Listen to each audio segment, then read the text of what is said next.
स्वागत है आपका मेरे इस एक और नए शानदार वीडियो में। मैं आपको पढ़ा रहा हूँ टाइम एंड वर्क, जो कि इम्पोर्टेंट चैप्टर है रेलवे और एसएससी एग्ज़ाम के लिए। तो आज शायद 4th लेक्चर है इसका। तो ये रहा आपका एक क्वेश्चन, ये नया टाइप एक और। तो ये भी इम्पोर्टेंट क्वेश्चन है रेलवे एग्ज़ाम्स के लिए, रेलवे के हर एग्ज़ाम के लिए, चाहे वो ग्रुप डी हो या फिर एनटीपीसी हो या फिर एसएससी का जीडी एग्ज़ाम हो या फिर सीएचएसएल या सीजीएल एग्ज़ाम हो। उसमें ये सवाल, इस टाइप के सवाल पूछे जाते हैं, किसी न किसी शिफ्ट में आ ही जाता है। तो ये रहा आपका क्वेश्चन। तो आप पहले से पढ़ो, ध्यान से पढ़िएगा, फिर आपको समझ में आएगा कि इसमें क्या पूछा है। तो अब मैं बताता हूँ इसमें क्या बोला है। सबसे बोला कि x किसी काम के आधे भाग को 20 दिन में और y उसी काम के 5वें भाग को 10 दिन में पूरा कर सकते हैं। मतलब यहाँ पे हमें बताया है कि कोई काम है, उसका कितना भाग, मतलब आधा भाग जो है 20 दिन में x कर रहा है, लेकिन y उसी काम का जो 5वां भाग है 10 दिन में कर सकता है।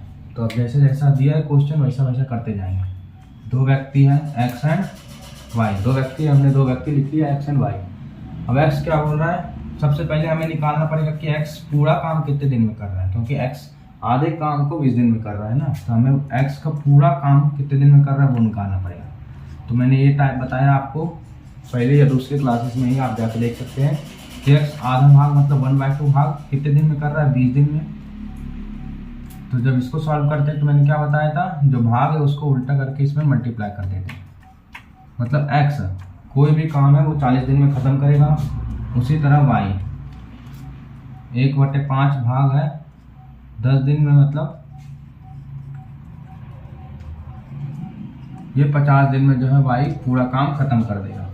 अब हमें दोनों के दिन मालूम पड़ गए, x 40 दिन, y 50 दिन। अब ये जो काम कर रहे हैं वो कितना काम कर रहे हैं, दोनों का एलसीएम लेंगे। दोनों का एलसीएम आएगा 200, मतलब कुल कार्य हमारे पास कितने हैं, 200 कार्य। 200 कार्य हमारे पास आ गया। अब हमारी क्षमता निकालेंगे। x की क्षमता कितनी है कि वो एक दिन में कितना काम करेगा, y की क्षमता कितनी है कि वो एक दिन में कितना काम करेगा। तो इससे इसमें डिवाइड करेंगे तो ये 5 आ जाएगा x की क्षमता और 4 आ जाएगा y की क्षमता। अब हमारे पास दोनों की क्षमता आ चुकी है, दोनों की क्षमता आ गई। तो अब क्वेश्चन में आगे पढ़ेंगे। अब जब कभी भी टाइम एंड वर्क में कोई सा भी प्रश्न आएगा, इतना स्टेप कॉमन रहेगा सभी में, आपको क्षमता निकालनी पड़ेगी। किसी किसी प्रश्न में आपको पहले से क्षमता दिया रहेगा, लेकिन अगर नहीं दिया है तो आपको क्षमता निकालनी ही पड़ेगी। क्षमता आ गया। अब आगे लिखा है कि x ने काम करना शुरू किया, मतलब x ने जो है काम करना शुरू किया।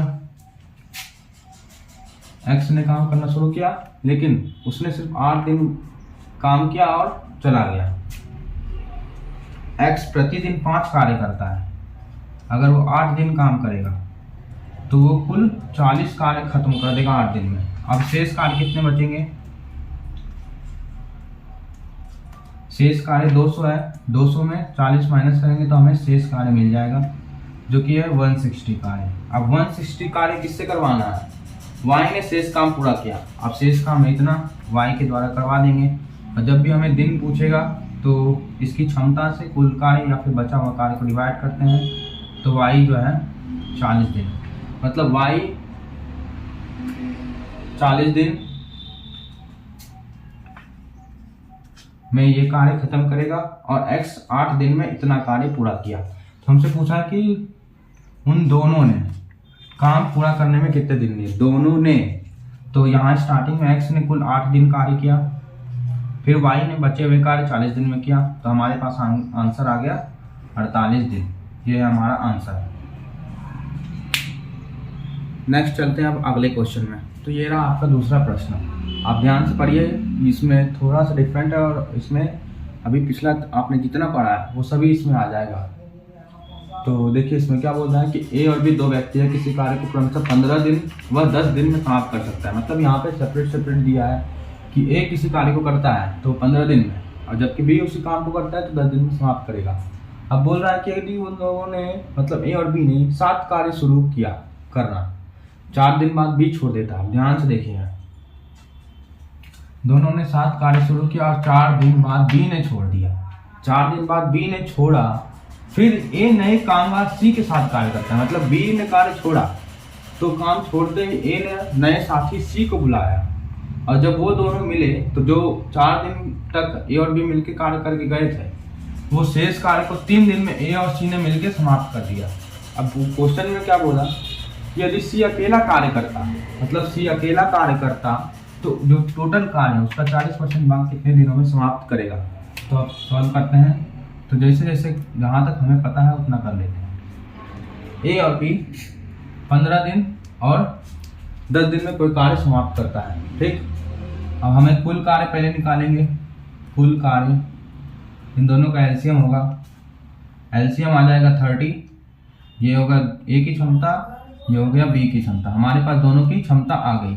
अब जो ये लाइन लिखा हुआ है कि 4 दिन बाद बी छोड़ देता है, लेकिन 7 कार्य किया तो 4 दिन तक ना, तो अब 4 दिन तक 7 कार्य किया। यदि वो दोनों एक दिन काम करते हैं, ए और बी यदि एक दिन काम करते हैं, एक दिन काम करते हैं तो कितना काम खत्म कर देते हैं, 5 कार्य पर डे। मतलब अगर वो दोनों मिल जाए और एक दिन काम करे तो वो 5 कार्य कर देंगे। लेकिन हमने उनसे कितना दिन करवाया, 4 दिन, तो इसमें 4 दिन का गुना कर देंगे। तो ए और बी ने कितना काम कर लिया, 20 कार्य कर लिया 4 दिन में। अब शेष कार्य निकालो। शेष कार्य कैसे निकलेगा, जो ए और बी ने 4 दिन में करा उसको टोटल कार्य से घटा देंगे। तो हमारे पास कितना आ गया, 10 कार्य शेष आ गए। हमारे पास शेष कितने कार्य आ गए, 10 कार्य शेष आ गए। अब क्वेश्चन में क्या बोलता है, मेन है।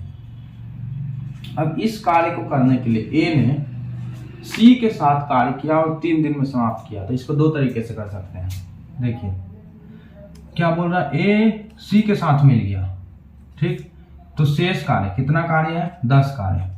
10 कार्य, अब इसको क्षमता से डिवाइड करेंगे तो हमारे पास क्या आएगा, दिन, जो कि दिन क्वेश्चन में दिया है 3 दिन। क्षमता किसकी लिखनी है, ए और सी की क्षमता यहाँ लिखेंगे। अब इसको सॉल्व करेंगे।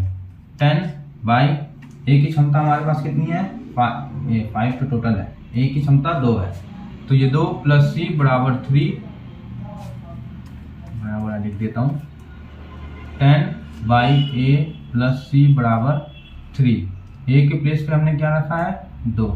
ए के प्लेस पे हमने 2 रखा क्योंकि ए की क्षमता 2 है, हमें सी की क्षमता यहाँ से मिलेगी। ये उधर जाएगा, 6 + 3c हो जाएगा, तो माइनस कर देंगे तो 4 बराबर 3c। तो सी की क्षमता हमारे पास कितनी आ गई, 4/3। सी की क्षमता हमारे पास आ गई 4/3। अब यही अगर सी की क्षमता ऐसे नहीं निकलता तो हम दूसरे तरीके से कैसे निकालते, दूसरा तरीका क्या है कि 3 दिन में समाप्त करते हैं। मतलब ए और सी मिलकर कितने दिन में कार्य समाप्त करते हैं, 3 दिन में। इसका मतलब यह है कि ए ने भी 3 दिन काम किया होगा और बी ने भी 3 दिन काम किया होगा, तब वो कार्य समाप्त हुआ। तो सबसे पहले हम ए से काम करवा देते हैं 3 दिन में। ए 1 दिन में काम करता है, 2 काम करता है और 3 दिन करवा देंगे। मतलब ए ने कितना काम किया, 6। टोटल शेष काम था 10, जिसमें से 6 काम करा ए ने, बचा काम 4। अब ये 4 काम जो बचा है वो सी करेगा। ये 4 काम जो बचा है वो सी करेगा कितने दिनों में, 3 दिनों में। ये उधर, ये इधर, तो सी की वैल्यू क्या आ जाएगी, 4/3। तो ये दोनों तरीके से हमें सी की क्षमता प्राप्त हो जाएगी। अब क्या बोल रहा है कि सी अकेला कार्य करता है तो वह कार्य का 40% भाग। तो सबसे पहले हम कार्य है, टोटल कार्य 30 है, इसका 40% भाग निकालेंगे। तो कार्य का 40% भाग कैसे निकालेंगे, कार्य है टोटल 30, इसका 40%। और जब ऐसा रहता है लिखा हुआ तो परसेंट से 10 कट जाएगा। तो कार्य कितना बचा, 12। और ये 12 कार्य कौन करेगा, सी। 12 कार्य करेगा सी, और सी की क्षमता है 4/3। 3 ऊपर ट्रांसफर हो जाएगा, 12/4 × 3। 4 से ये 3 बार में, मतलब सी ने 9 दिन लिए। सी 9 दिन काम करेगा तो वो कार्य का 40% भाग खत्म कर देगा। यह है आपका आंसर।